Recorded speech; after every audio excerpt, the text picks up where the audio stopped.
এই যে হচ্ছে রাধেও রাধেও ভোগ দিয়ে বসে রয়েছে, জলের দিকে তাকিয়ে আছে কবে জলটা শুকাবে। রাধেও এমন সুন্দর জায়গায় ঘর করছে, জলের বন্যা বয়ে যায় সারাক্ষণ। সবাইকে জানাই শুভ সকাল। তো সকাল সকাল আমি তোমাদের সামনে ছোট্ট একটা ভিডিও নিয়ে চলে আসলাম। তো সকালবেলা বাসি কাজকর্ম সেরে নিজে ফ্রেশ হয়ে এই যে রান্নাঘরে যাব এখন, কারণ ছেলের জন্য একটু টিফিন তৈরি করব। কালকে রাত্রে বলে রেখেছে মা আমাকে একটু হালকা তেল দিয়ে পরোটা করে দেবে। আর এই যে এই দেখো কত রকম ডাল, তোমার কাবলি ছোলা আছে, ছোলার ডাল, রাজমা, তারপর তরকার ডাল, বিভিন্ন রকম ডাল দিয়ে তরকা করব আর কি। এই দেখো কি সুন্দর এই যে বাল্ব সেটিং করে দিয়েছে, ব্যাস আর কোনো চিন্তা নেই। এখন বাথরুমে পুরো লাইট চকচক করছে, এই যে ব্যাস হয়ে গেল।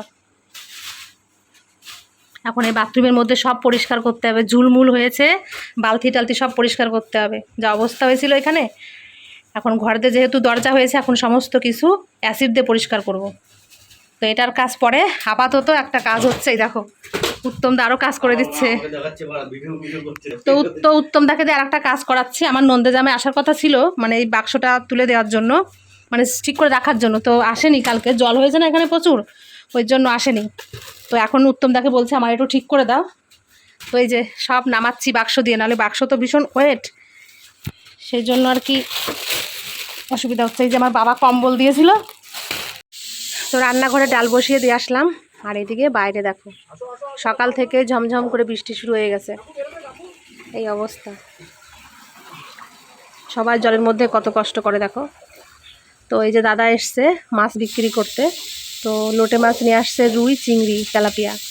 তো লোটে মাছ 150 টাকা করে কেজি। তো 500 লোটে মাছ নিচ্ছি, অনেকদিন লোটে মাছ খাওয়া হয় না, তো ওই জন্য বললাম লোটে মাছ দিতে আর কি। 500 নিলেই হয়ে যাবে আমাদের দুজনার। আমার 500 লোটে দিয়ে দাও।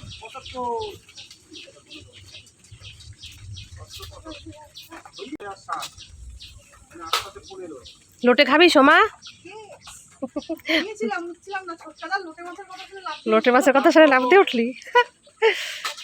লোটে মাছ অনেকদিন খাওয়া হয় না রে, আগে 20 টাকা করে কেজিও খাইছি এই জায়গায়, প্রথম যখন আমার বিয়ে হলো তখন। হ্যাঁ, আর এখন 150 টাকা 200 টাকা করে লোটে, কি বলবা বলো। লোটে মাছ এখন সবাই খুব ভালো খায়, ওই জন্য লোটে মাছের দামটা বেড়ে গেছে। সোমা আমার একটু বেছে বেছে দে না, একটু হাত যখন দিছিস। না একটু ভালো দেখে দেবা হ্যাঁ মাছ।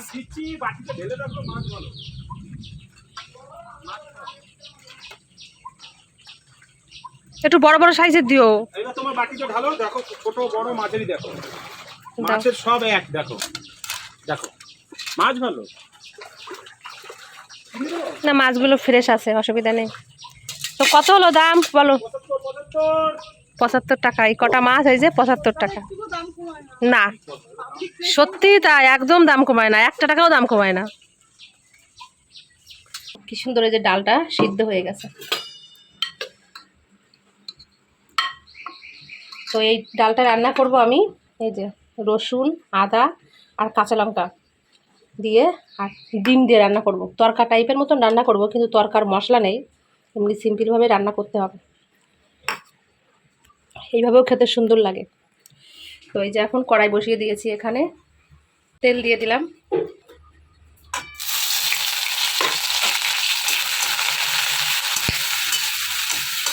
দিলাম নুন আর হলুদ দিয়ে একটু ভাজা ভাজা করে নিয়ে, এটা রসুন দিয়েছি, আদা, কাঁচা লঙ্কা, তো কি সুন্দর একটা গন্ধ বেরিয়েছে। আর এখানে যে টমেটো কাটলাম এটাও দিয়ে দেবো। তরকার যেহেতু মশলা নেই, তো একটু জিরের গুঁড়ি দিয়েছি আর একটু গোলমরিচের গুঁড়ো দিয়ে দিলাম। এটা দিয়ে আর একটু ভালো করে কষিয়ে নিই।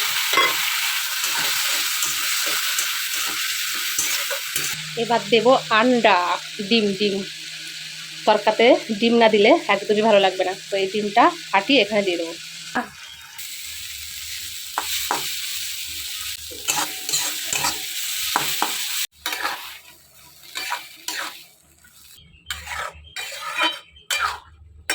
এই যে তরকার ডালটা প্রায় হয়ে এসছে, তো আমি একটু মিষ্টি দিয়েছি, একটু ঝাল ঝাল মিষ্টি মিষ্টি লাগবে খেতে, বেশ ভালো লাগবে। দেখো ডালগুলো খুব সুন্দর গলেছে, একদম মানে গোটা গোটাও আছে, আবার পুরো মানে গলেও গেছে, এত সুন্দর হয়েছে আর কি। যাই হোক, লাস্টে একটু গরম মশলা দেবো, একটু তরকা মশলা দিলে বেশ ভালো লাগতো, তরকা তরকা টাইপের গন্ধ বেরাতো, ভালো লাগতো। কিন্তু নেই যখন, কি করা যাবে, একটু গরম মশলাই দিয়ে দিই, ব্যাস। এবার এটা নামিয়ে দেবো আর কি, কারণ ডাল তো টেনে যাবে। আর এখানে যে আটা মাখলাম, এখন আটা দিয়ে পরোটা করব। এই যে ডালটা নামিয়ে দিয়েছি, তো তোমরা বলবে ডালটা কেমন হয়েছে। তরকার ডাল হয়ে গেছে, এখন পরোটা তৈরি করছি। আজকে কিন্তু আটা দিয়ে পরোটা করছি এবং গোল গোল করে পরোটা করছি। আজকে আর ত্রিকোণা পরোটা করতে পারছি না, কারণ সময় নেই, সময়ের বড্ড অভাব। ত্রিকোণা পরোটা করতে গেলে না একটু সময় লাগে, তো ওই জন্য আর মানে পারলাম না। যাই হোক, গোল গোল করেই দিই, একই তো খেতে লাগে আবার কি। এইভাবে চেপে চেপে দিলে না খুন্তি দিয়ে তোমার মানে চারিদিকটা মানে পুরো পরোটা ভালো ভাজা হয় আর কি।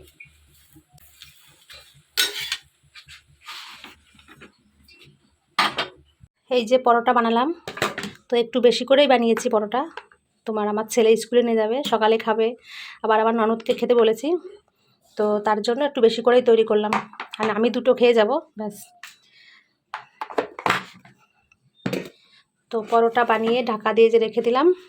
আর এখন এই যে রান্নাঘর পুরো পরিষ্কার করে ফেলেছি, বাসন বেরিয়েছিল অনেকগুলো, সেগুলো মেজে একদম পরিষ্কার করলাম। আবার দুপুরবেলা এসে রান্নাবান্না করতে হবে। আজকে তরকা আর পরোটা দেখে লোভ সামলাতে পারলাম না, তো রান্নাবান্না করে ছেলেকে রেখেই খেয়ে নিচ্ছি, কারণ আমি কাজে যাব। আজকে কাকিমার বাড়িতে আর টিফিন খাবো না, আজকে আমি বাড়ির থেকে খেয়ে যাচ্ছি, যেহেতু তরকা রান্না করেছি ওই কারণে। তো এই যে নিয়ে বসে পড়লাম তরকার পরোটা। তো তরকা একটু টেস্ট করলাম, খুব সুন্দর হয়েছে খেতে। যাই হোক, তরকার মশলাটা দেওয়া হয়নি যদিও, তবুও ভালো হয়েছে খেতে। তো এখন আমি এটা খেয়ে তারপর কাজে যাব। ছেলে এখনও আসেনি বাড়িতে, ছেলে পড়তে গেছে, ওকে ফোন করেছিলাম, ওর একটু দেরি হবে আসতে। তো খাবার রেডি করে রেখে গেলাম, মানে বাড়িতে আসলে খেয়ে তারপর স্কুলে যাবে। তো চলো আমি এখন ঝমাঝম এটা খেয়ে নিই, খেয়ে তারপর রেডি হই। এই যে পরোটা খেয়ে এখন এই যে রেডি হলাম, এখন বেরিয়ে যাচ্ছি কাজে। আর এই যে হচ্ছে রাধেও, রাধেও ভোগ দিয়ে বসে রয়েছে, জলের দিকে তাকিয়ে আছে কবে জলটা শুকাবে। রাধেও এমন সুন্দর জায়গায় ঘর করছে, জলের বন্যা বয়ে যায় সারাক্ষণ, ওই জন্য চিন্তা করছে বসে বসে। যাই হোক, এখানে যে রাধা গোবিন্দকে ভোগ লাগিয়েছে, এখন এই যে বসে আছে আর কি। তো চলো আমি এখন বেরাই, এই জলে পা দিতে হবে এখন। সারা সকাল থেকে তো জলে পা দিইনি, এক্ষুনি জলে পা দেবো। জল একটুও কমেনি, সেই জল যেরকম সেরকমই আছে, এবার জলটা টানছেই না।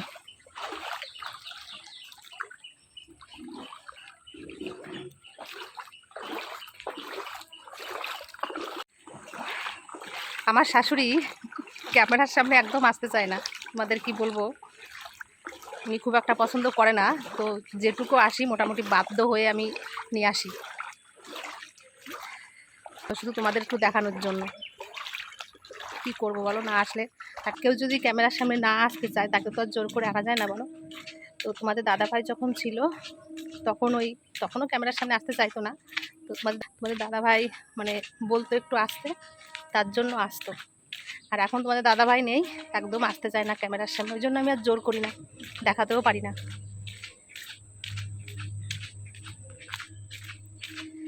ও থাকলে আমার সমস্ত বল শক্তি সবই ছিল, কিন্তু ও যেহেতু এখন নেই, আমার সব বল ফুরিয়ে গেছে জীবন থেকে, আর আমার একদম বল নেই।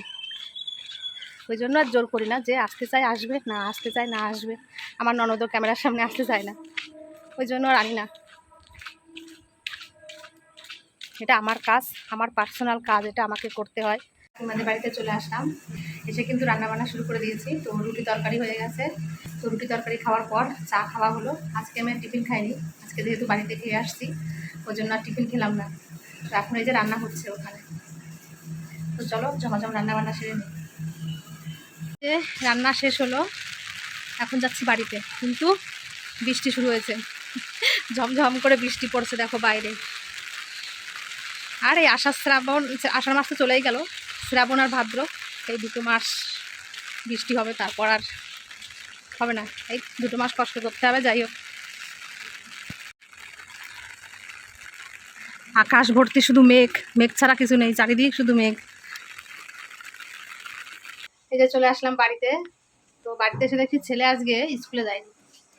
মনা, তুমি কেন স্কুলে যাওনি বাবা আজকে? তাই শোনা, স্কুলে যাসনি কেন, কি হয়েছে বাবা? অনেক লেখার পড়া দিয়েছে। ও, টিউশনি পড়ে এসে পরোটা করলাম, খেয়েছিস? হ্যাঁ, তরকা ভালো হয়েছে? মনা খেলো? ঠিক আছে, পড়ো, আর না গেলে কে যা বৃষ্টি, কি করবি আর। ঠিক আছে, মন দিয়ে পড়াশোনা কর।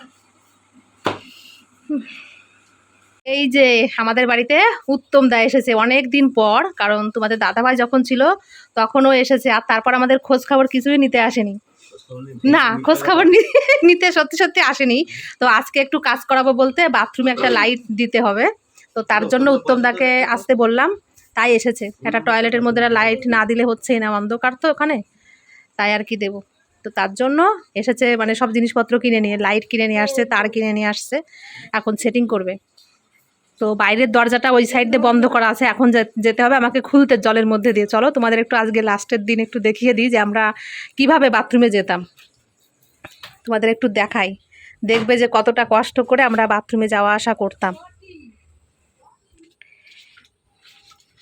এই জলের মধ্যে দিয়ে তোমাদের দাদাভাইও কত কষ্ট করে বাথরুমে যেত, আমার ছেলে যায়, আমরা সবাই যাওয়া আসা করি ওখান দিয়ে। দেখো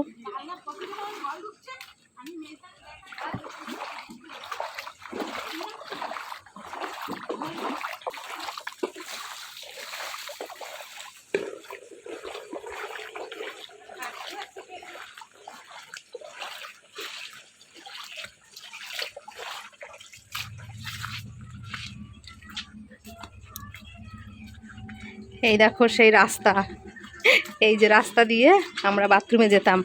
তো এই চারিপাশ দিয়ে এই যে খাবড়ো খাবড়ো ইট, আর এই চারিপাশে পুরো গর্ত, এখান দিয়ে পুরো গর্ত টানা, আর এই সরু রাস্তা দিয়ে আমরা এই টয়লেটে যাওয়া আসা করতাম আর কি, কষ্টের মধ্যে দিয়েও। আর এই যে হলো আমার রান্নাঘরের দরজা, জানলা, এখান দিয়ে অল্প জায়গার মধ্যে ধরে ধরে এইভাবে যেতে হতো। দেখো কি গর্ত এখানে, এইভাবে আমরা যেতাম বাথরুমে। বাবারে, এই যে হলো দরজার মুখ। কই দেখো আমার ছেলে, দাও খুলে দাও, আস্তে করে খুলে দাও। এই হচ্ছে আমার বাথরুম, এই যে পা ধুই এবার।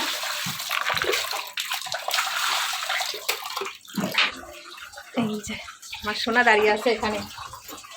উত্তম দা, এই যে খুলে দিলাম, আসো। এই চলে আসলাম ঘরের মধ্যে, ঘুরে ঘুরে তারপরে আসলাম। কিসে? আরে টেবিলে ছেলে তখন জল খেলো না, তাই এই জল পড়ছে। এই যে বাল্ব কিনে নিয়ে আসছে, তারপরে তার কিনে নিয়ে আসছে। এই যে এই দেখো কি সুন্দর, এই যে বাল্ব সেটিং করে দিয়েছে, ব্যাস আর কোনো চিন্তা নেই। এখন বাথরুমে পুরো লাইট চকচক করছে, এই যে ব্যাস হয়ে গেল। এখন এই বাথরুমের মধ্যে সব পরিষ্কার করতে হবে, ঝুলমুল হয়েছে, বালতি টালতি সব পরিষ্কার করতে হবে, যা অবস্থা হয়েছিল এখানে। এখন ঘরতে যেহেতু দরজা হয়েছে, এখন সমস্ত কিছু অ্যাসিড দিয়ে পরিষ্কার করব। তো এটার কাজ পরে, আপাতত একটা কাজ হচ্ছে, এই দেখো। তো উত্তম দাকে দিয়ে আর একটা কাজ করাচ্ছি। আমার নন্দে জামে আসার কথা ছিল, মানে এই বাক্সটা তুলে দেওয়ার জন্য, মানে ঠিক করে রাখার জন্য, তো আসেনি। কালকে জল হয়েছে না এখানে প্রচুর, ওই জন্য আসেনি। তো এখন উত্তম দাকে বলছে আমার একটু ঠিক করে দাও। তো এই যে সব নামাচ্ছি বাক্স দিয়ে, নাহলে বাক্স তো ভীষণ ওয়েট, সেই জন্য আর কি অসুবিধা হচ্ছে। এই যে আমার বাবা কম্বল দিয়েছিল, তো সেই কম্বলগুলো নামাই এখন আর কি। ধর ধর তাড়াতাড়ি ধর ধর ধর, দেখো কত জিনিস। এই যে আমার ছেলেকে এখন বাক্সর মধ্যে নামিয়ে দিয়েছি জিনিসপত্র তোলার জন্য। দেখো কত জিনিস, তো ওই জন্য অসুবিধা হয়, অনেক বড় একটা বাক্স তো। বাবারে, এক আসতে বাবা পাখায় লেগে যাবে, এক মানে খাট ভরে গেছে জিনিসে।